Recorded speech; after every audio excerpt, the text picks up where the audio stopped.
In other words, we are not our own, but we were bought with a price. We are God's possession. And when we know this, life changes dramatically.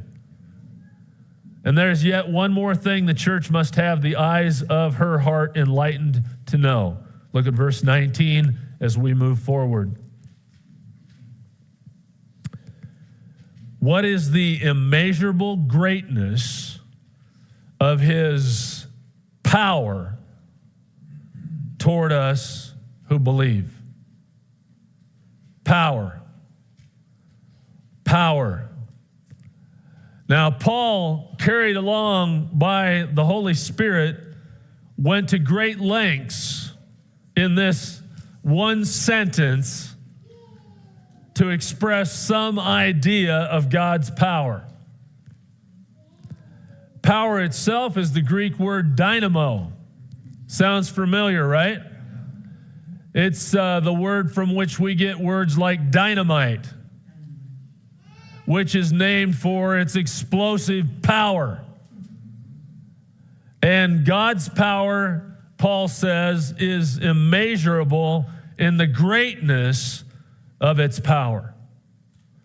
Greatness signifies size, megos in the Greek.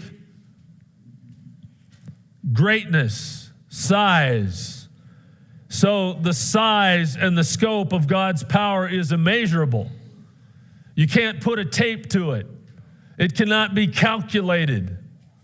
That is, there's no limit and there's no end. There's no cap on God's power so that it may be measured. Its weight is immeasurable. Its height is immeasurable. Its depth is immeasurable.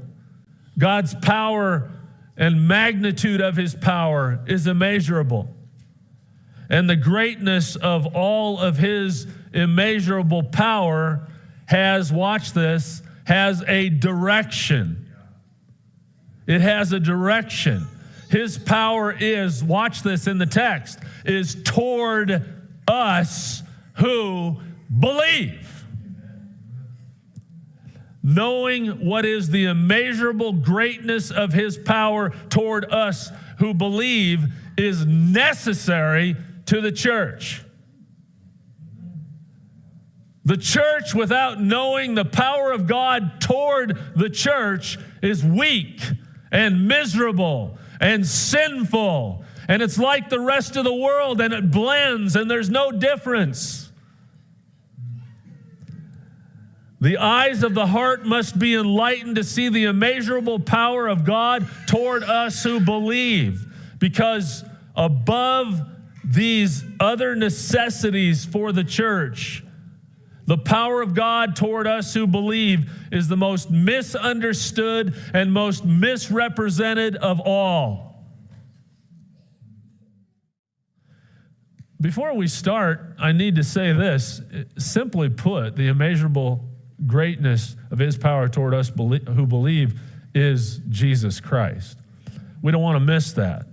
Jesus Christ and all that's provided in him and through him by the Holy Spirit is the immeasurable greatness of his power toward us who believe.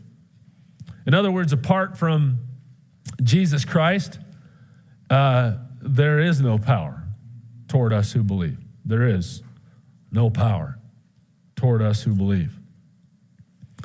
And there are many manifestations of his power toward us.